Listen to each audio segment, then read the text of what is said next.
Well, good morning viewers, Reverend Dr. J.W. Morrison, theologist, Central Coast, New South Wales, Australia. Thank you for coming in. I appreciate your time. Hang on, sit. Sit.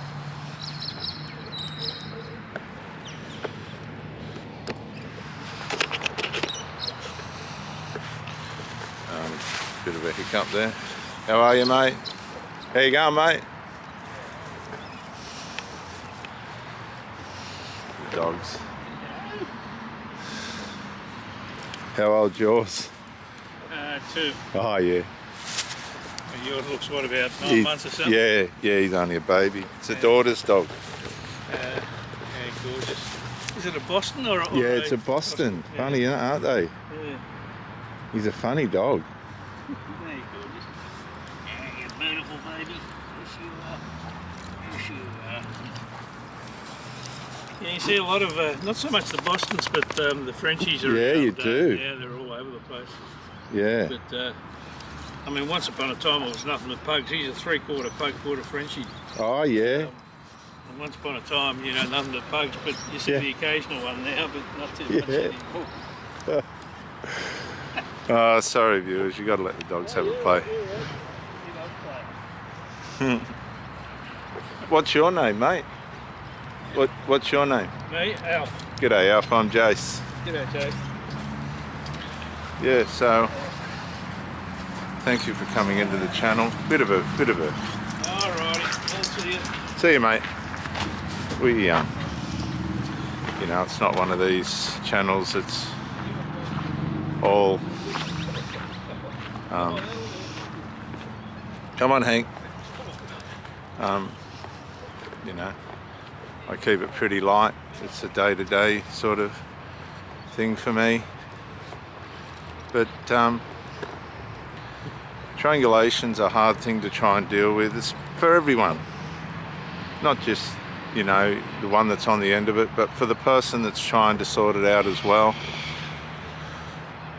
It could be as simple as a word from a father or a mother that changes the course of the relationship, and that word could only be built on a premise from the parent or from a friend or something that begins to cancer away at the relationship. These things are not uncommon, where things will be going well and then all of a sudden just a word or a situation or an interference or something like that will come in and challenge the relationship. I guess in a way I lost my last challenge. I bowed out. It all got a little bit too much for me. It all got a little bit too toxic. I started to get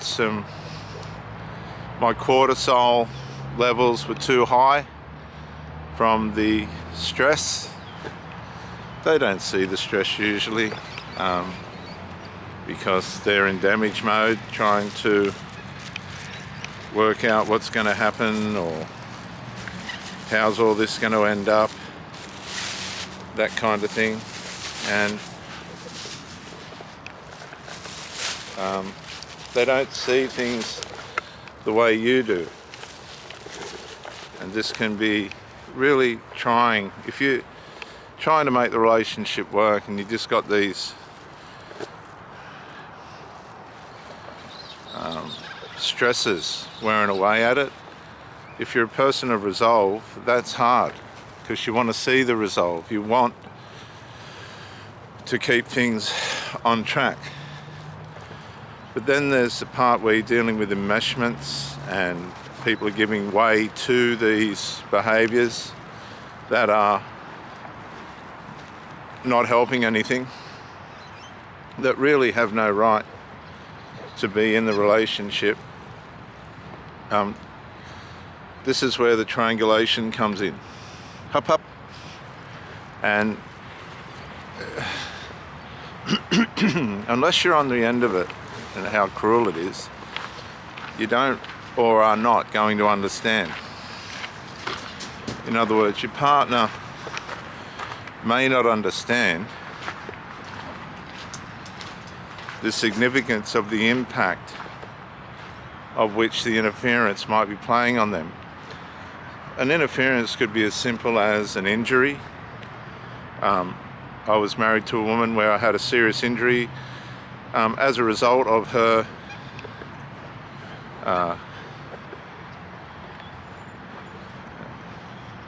negligence, really. And hang on, mate. And the consequence of that injury was partly the demise of the marriage. Then you'll meet other people that have been with people that have had cancer and things for 15 years. I was speaking to a lady yesterday who was married to a man who had terrible illnesses for 15 years until he passed away. There's a tremendous element of commitment and loyalty and devotion, despite probably the personal challenges that she had. So there's all different scenarios, but when you're dealing with petty immaturities and things that are not deserving of effort, they've had a long enough time to be fixed. They've had 10 times the right amount of time to be fixed. These are the things that we need to start to look at and say to ourselves, no, I can't continue with this. I can't go on with this. It's not fair on me. It's not fair on my mind. You've got to have value for your mind. Come on, up, up, up, up, up, up, up, up. You've got to have consideration, most of all consideration for the person that you're with. But if the person that you're with is not able to bring resolve to the situation, then you have to look at the considerations in another way. One way is it beneficial for the person that I'm with to stay in that relationship? Hey mate, to stay in that relationship? Is it will you stop that, please?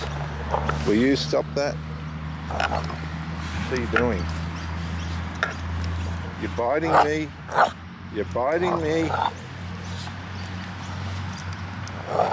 And this is, when you look at this dog going at my ankle, it's similar to a problem that can't be fixed, but I'll fix it. Watch this. You will stop.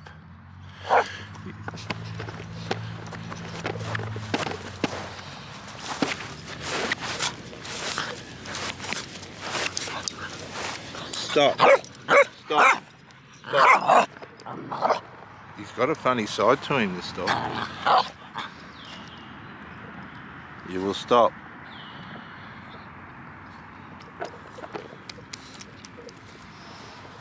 Come on. No. No.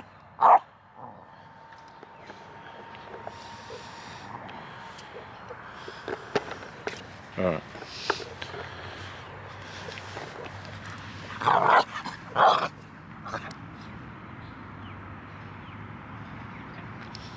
No more. Okay, come on. Hop, hop, hop, hop, hop.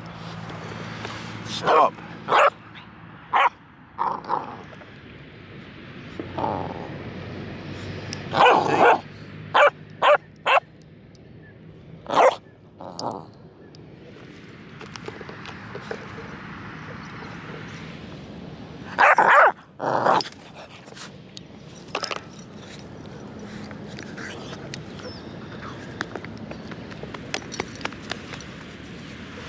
Okay, so he's settled down now.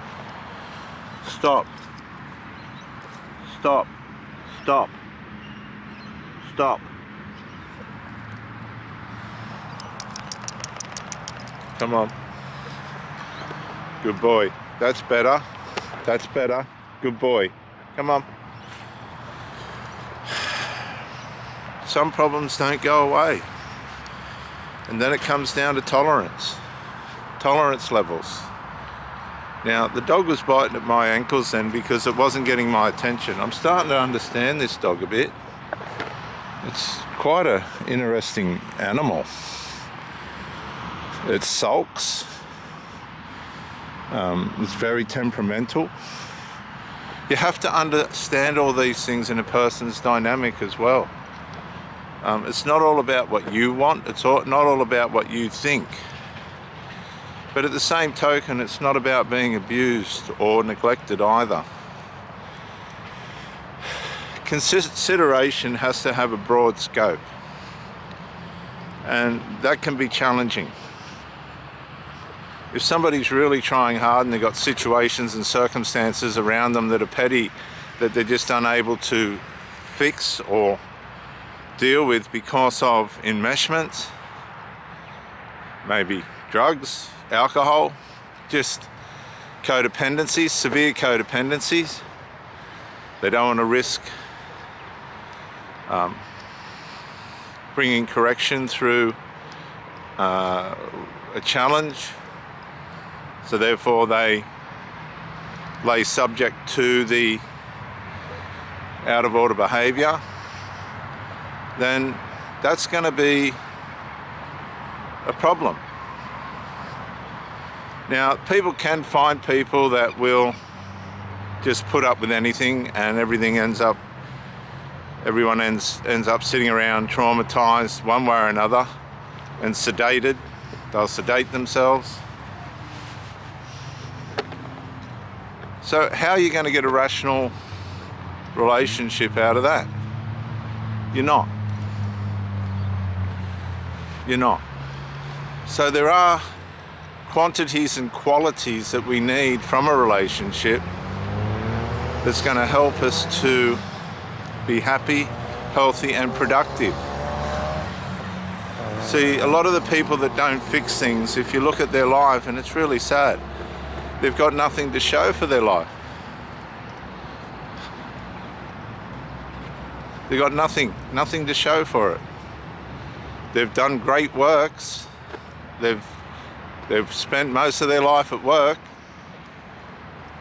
but have got nothing to show for it. And I don't understand really for the life of me where their minds are at. You can't live from one lust to the next. You can't live from one lust to the next. Here, come on, hop, there. And think you're going to get anywhere, because it doesn't work that way. You're sabotaging your potential. Lust deceives, see? Oh, there's a beautiful bird here somewhere.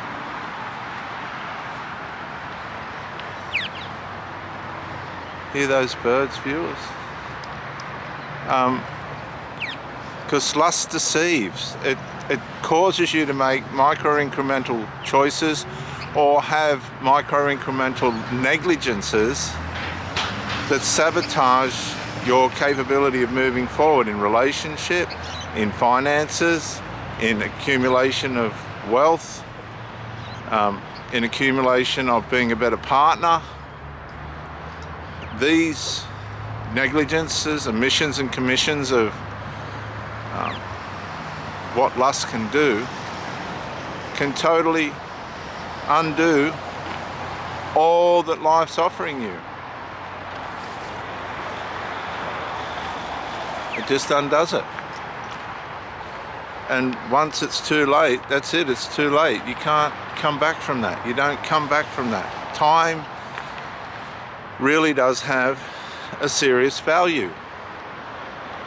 A really serious value. And that value is something that you've got to work out whether you're going to appreciate it or not. It's as simple as that. You're either going to appreciate it or you're not. That's it. Time is everything. Don't waste time. I had a girl partner whose son started a business. Don't waste time. But they couldn't align themselves with that because they were wasting themselves, which which is really, really sad. Very, very sad. And I pray for those people, really. I don't know what else to do. So you have to be mindful of what matters. You can't just give in to the whims and woes of people that are not trying to be their best self now. Drugs are not an excuse for failure. No, they're not.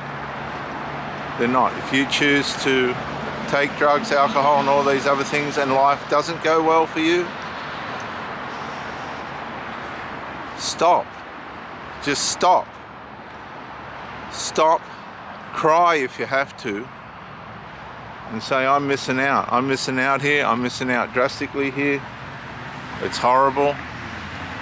I did this when I was 16, 17-year-old. I just stopped and went, no, the path I'm going down isn't right. And I changed my mind and I changed my determination. And thank God I'm nearly 60. I never drank, I never smoked, I never messed with my mind. And at least I've got something to leave behind for my children and my children's children. I've done the best that I can in my relationships, which is all that somebody can ask of you. And that's it. I'm Reverend Dr. J.W. Morrison, theologist. Thank you for joining me, and bye for now.